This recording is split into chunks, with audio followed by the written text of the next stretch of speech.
And welcome back to Spielberg in Austria, where Mika Häkkinen has won the Austrian Grand Prix. David Coulthard third, second, I should say. Michael Schumacher third, and the gap now between Mika Häkkinen and Michael Schumacher is 8 points. Delighted to say that Ross Brawn, technical director of Ferrari, is joining us. Ross, your views on the race first of all? Very disappointing. We looked plenty competitive at the early part of the race, but obviously Michael had a mistake, and then it was a question of what we could recover from there. Crikey, that doesn't happen very often, does it? A driving error from Michael Schumacher. No, it's a rare event, luckily. Nevertheless, he recovered very well, but I'd just like to talk to you about your feelings about what happened at the end of the race there with him and Eddie Irvine. Well, there was no point in braking both cars. I mean, we were pretty marginal on brakes. You could see most cars were throwing off a lot of dust, and our onboard data was showing us that brakes were on the limit, and I didn't want both cars racing each other. So they were both told to take it easy. I'm not sure if it's right or not. I know a lot of people within the sport don't agree with it, but you're not supposed to have any form of team orders, are you? Was there any case of team orders here at all? Well, the only team order was not to knock each other off, which would have been crazy in that situation. So that was the only instruction we gave them. You see, the cynics in the sport might say that brakes is a very convenient sort of excuse to have, and that Eddie just slowed down and let Michael go by. I'm sure people will say that, but the reality was we were looking after the brakes. Okay, how about the drivers talking to each other? I believe they can actually talk to each other at Ferrari, can't they? That was actually a problem we had at the last race. We had a lot of water get into the radio, and it crossed over the channels, and suddenly the drivers found they could talk to each other. We don't have a system to do that, although we're now thinking about it. so there was no chatting going on between the two of them today? No, we didn't have it today. Tony Jardin's got a point for you. Ross, when Michael came in after that accident, when he ran wide, we saw you checking the car there, looking at the suspension. Just how much damage was there to the Ferrari? Well, we lost a piece of bodywork on the right-hand side. It's known as a turning vane, and that upset the car's balance for the rest of the race. But surprisingly, it wasn't too bad. So a new nose, tyres, fuel. We just checked there was nothing hanging off, and he went pretty well after that. We really saw it flying through the air. But looking ahead now to Hockenheim, you tested last week at Monza with a long wheelbase Ferrari, which was very encouraging to do. Will that make you perhaps think about using that on the long straights at Hockenheim instead of the short wheelbase car? We had been considering it, and I suspect you'll see it there on Friday. And then we'll make a decision on Friday evening from what we see then. Ross, thanks for joining us. Rest of the year, the championship's still very much up for grabs, both constructors and individual. Yes, absolutely. I mean, we were much further back a little while ago, so this is not too serious a setback. Absolutely. Third and fourth isn't too bad, Ross. You can give us a smile to finish with. Okay, I look forward to Hockenheim. What a lovely smile, Ross. Yeah, we appreciate him joining us. Ross Brawn putting the Ferrari point of view. I mean, another terrific Grand Prix, particularly the first third, and the start. I mean, it all went off there. But really, what happened? Giancarlo Fisichella got totally swallowed up. He did. He got swamped there. He didn't get a very good start indeed. But on another problem there, Alesi didn't get off the line particularly well either. And you look at Salo dropping back there as well. The one guy who got a lightning start was Mika Häkkinen. Look at him there, down the inside, already ahead through to turn one. And Schumacher getting past Alesi as well. And then Barrichello going past Alesi. But there's all the mayhem at the back. And that was Takagi. Very, very ambitious move by him, diving down through the apex. And the Carno and the other cars going through. Even up to turn 2, it still wasn't over. And you see them going through in their new order. But Salo's trying to recover. He gets hit from behind by Diniz. And Salo's trying to get out of it. And you see what he does there. As he spins round, he actually hit David Coulthard, who was innocently trying to weave his way around. He'd started from 14th. He was in the middle of all that mayhem. There was not a lot that he could do about it. You can see the start again here from the air, caused by Panis, who stalled, stopped on the grid, and I don't know how they got round there. But the guys with the lightning reactions at the back of the grid managed to avoid a big accident. But just look at the power of the Mercedes engines as the McLaren goes through there. And Schumacher just nudging his way through, then Barrichello coming through that, and behind Irvine can do nothing about it. Heinz-Harald Frentzen coming up, but Takagi, he's got it all wrong. He was 6th in the warm-up, and obviously he was fairly encouraged about that. This is back to turn 2. You're in car with David Coulthard now. He gets spun around from the back there. He's trying to get round. Look at that. That was Deniz, as I said, who'd hit Sarlo. Then Sarlo hit poor old DC, and round they go. But this is the best bit. Watch this. Sarlo puts the power on. Whap! Straight into the left front of the McLaren. Now, that's a testament to the strength of the McLaren as well. That well, it's DC fantastic got for out David of that Coulthard, who I know dead last. Murray was sort of juggling a bit, but he's definitely my man in the race, and to finish second on the podium after all that is absolutely amazing. I know last year we spoke a lot and we said that Michael Schumacher and Jack Villeneuve never really raced each other, never really had too many head-to-heads. We had a brilliant head-to-head here between Häkkinen and Michael Schumacher that was stunning while it lasted. We did say at Silverstone that the pressure was on Häkkinen. The pressure was tremendously on him here. He had to absorb all that from the best driver in the world behind. After all, and look at Häkkinen, stoically keeping his line. Whilst all around him, there is this red Ferrari trying to go round the outside and almost succeeding, locking up the right front, but running wide, too wide. And the last of the late breakers, Michael Schumacher doesn't do it this time because Mika Häkkinen really keeps his cool. And of course, Schumacher fell back to third place there and then had to get past Fisichella again. He had to do it all again, but he did. And he really tried. He drove the pants off that thing. Brilliant drive from Michael. We thought he was conserving his tyres for a while, and then as Ross Brawn has admitted there, I mean, it happens to everybody, Michael Schumacher, best driver in the world, collecting goodness knows how many millions from Ferrari over the next few years. Driver error. Yeah, I know, but at least he goes for it. At least he has a go, he has a charge, because that car was absolutely on the knife edge. They were running it with no downforce whatsoever.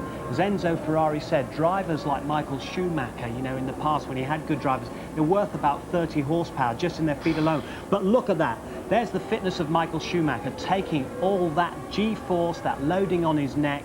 He is the fittest of the Grand Prix drivers, and to get out of that unscathed is quite something. You look at that and you say, well, that car's gone. Yeah. And yet the Ferrari team put it together again fantastically well. Again, I mean, this is about safety. It's how the cars are constructed. They're constructed to sort of space standards, and the fact that he could get round, put on a new nose cone, and Ross can have a quick look, say, yeah, it's fine, send it, out it goes. That shows you what the car's made of. Absolutely brilliant. Heinz Harald Frentzen and Williams win the firework prize today.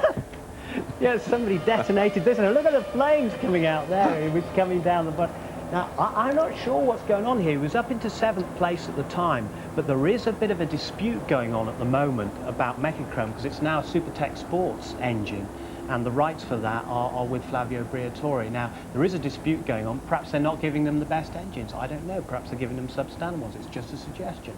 Just remembering last year, Tony, John Alesi had a bit of a coming together, as they put it in this sport, didn't he? With Eddie Irvine. We had some nice shots of him going looking for Eddie in the garage last year, but this time John would appear to be the innocent party in the clash with Giancarlo Fisichella. Yeah, I would agree in this particular case, because Fisichella's just come out from his pit stop, and Jean Alesi's on warmer tyres and he's holding his line and going round the outside there, but he was clearly ahead.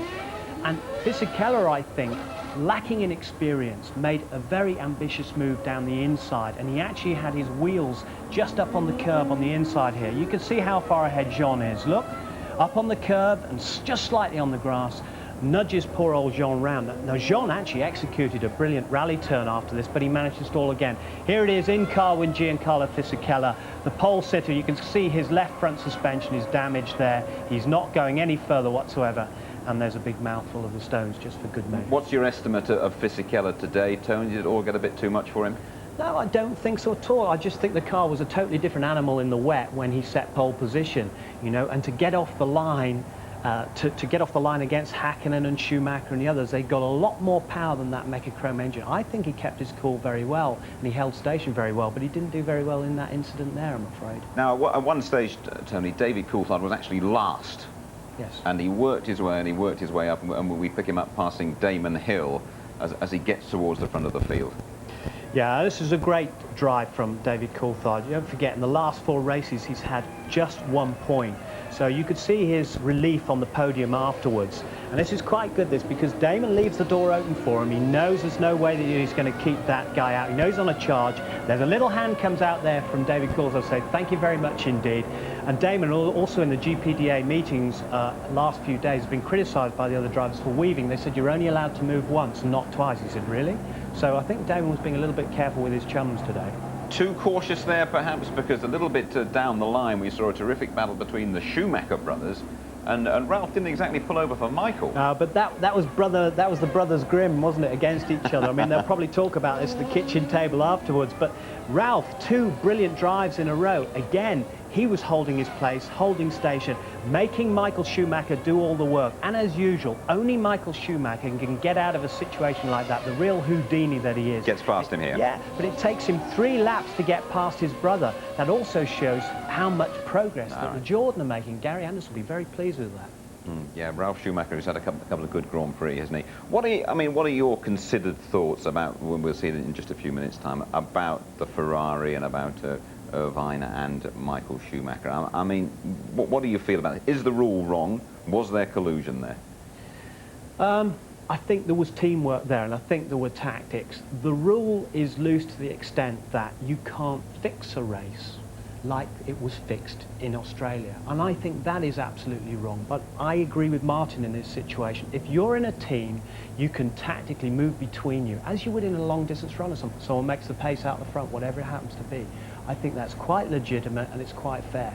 If you go back to the contract, Eddie Irvine, he is number 2. He has to give way to Michael Schumacher each time. So if it's illegal, so is that contract illegal as well. You could go on and on about it. I mean, we don't want to. There's going to be an appeal in Paris tomorrow. That's going to hopefully sort out what happened at Silverstone. We don't want to see more and more of appeals. But do you think that the governing body will take a little look at what happened here? They may do, but it's a very fine line, isn't it? And if they want to prove that, they can't actually record, if the 2 Ferrari drivers have been speaking to each other, they can't record that. They can only record pits to car and car back to pits. That's the stuff that they will have on tape. Otherwise, I think they'd be better off just leaving that alone and trying to clear up Paris. Right. Okay, Tony, thank you very much indeed. Let's pop down into the press conference now. The top 3 up there, including, of course, the winner, Mika Hakkinen. Well, Mika, your first win since Monaco. A fantastic result for you this afternoon. Is it really that long? My God. Well, I'm really happy then. It was excellent victory. I think the team played a very important part of this race, and I think we made excellent tactics, and we had a one fuel stop race, and that was definitely ideal for me, and I was able to charge and go flat out all the time. I did not have any problems really. You made a fantastic start. Was that expected? I wouldn't call the start is always a little bit gamble, but end of the day, you don't never know how well. Like this time, it was Fisichella and Sean was in front of me. I did not know how well they're going to start, so I just made a best possible start what I can do, and it definitely worked. And I kept my foot down. I got a good traction from the Bridgestone, and I overtook them before the first corner. And no matter how they're leaving the circuit, everyone's saying Mika Hakkinen drove a faultless race today. In a couple of minutes' time, we'll be hearing from Michael Schumacher and from David Coulthard.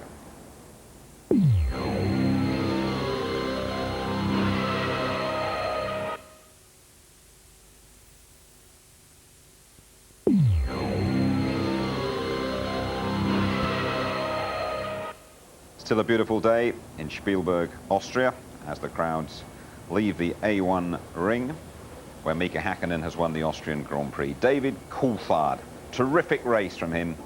He finished in 2nd place. Well, David, you were last on the podium in Spain, so it must be a fantastic feeling for you to be 2nd here. God, it's even longer than when Mika was last on the podium.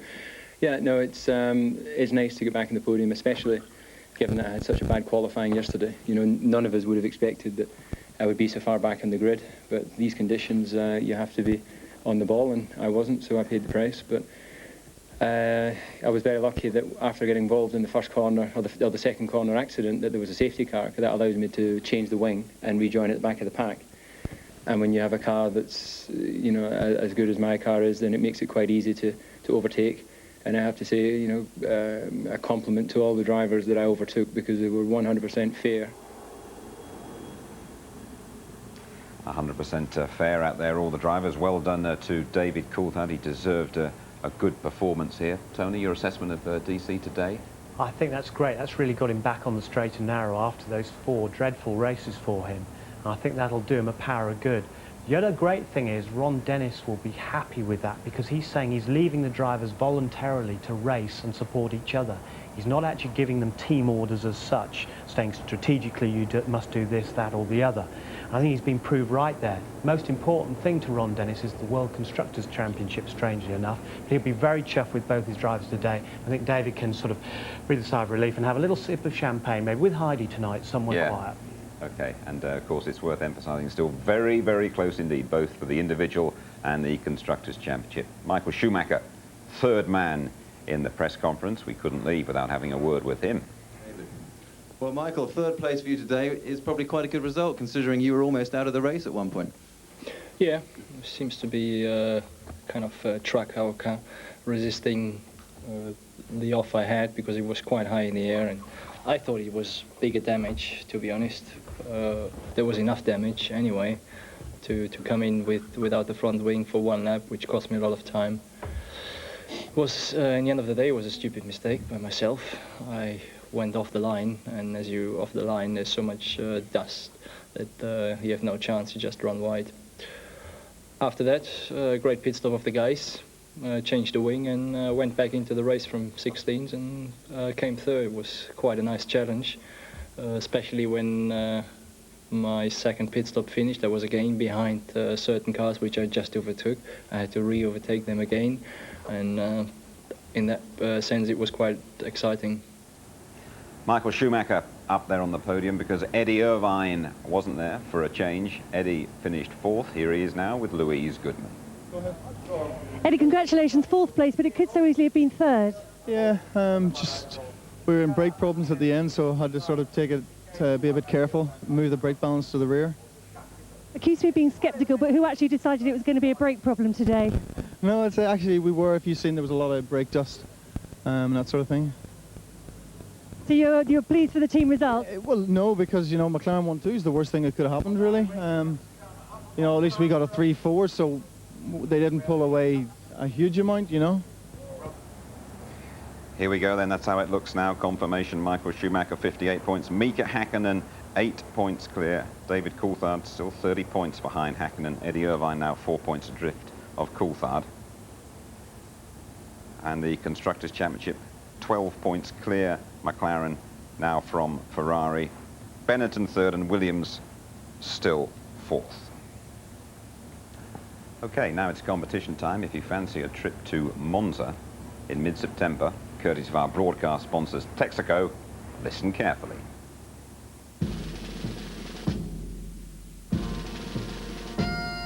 Both questions are about Jackie Stewart, a trailblazing driver in his day.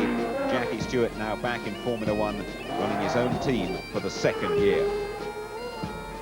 And it's a terrific prize as well. 5 pairs of tickets for an all-expenses-paid trip to Monza for the Italian Grand Prix. That's on the weekend of the 12th and 13th of September. And here are the questions for you. Question 1. How many Grand Prix did Jackie Stewart win in his career? A, 17, B, 27, C, 37. How many World Drivers' Championships did Jackie Stewart win? A, 1, B, 2, or C, 3? Okay, a couple of simple questions. If you think you know the answers, this is the number to dial: 0891 22 9966. 0891 22 9966. The lines close at midnight on Wednesday, August the 26th. And the best of luck. And we will see the winners in Monza. Tony, quick assessment of what we've seen today. A fantastic motor race, especially the first half. A great contest between Hakkinen and Schumacher, but Hakkinen will be very pleased there. He took the pressure, he held his nerve, and he won. So he's back on track. But I just would like to say that Ferrari are going to have a hard time in Hockenheim against the mighty Mercedes. Big home race for them. The McLaren is great on fast tracks. Absolutely. More comment and reaction in our highlights programme tonight at 10:45. And next weekend, as Tony's been saying, the German Grand Prix at Hockenheim, qualifying live 11:40 on the Saturday. Murray and Martin's F1 special at 5 o'clock on the Saturday, and on the Sunday, race itself, build-up starting at 12:20, and the highlights at 10:45. Right, we've seen another thriller in the Austrian mountains. Mika Hakkinen's championship challenge right back on track. Brilliant drive from David Coulthard. Next, it's Shuey. in his own backyard. See you there. Bye-bye.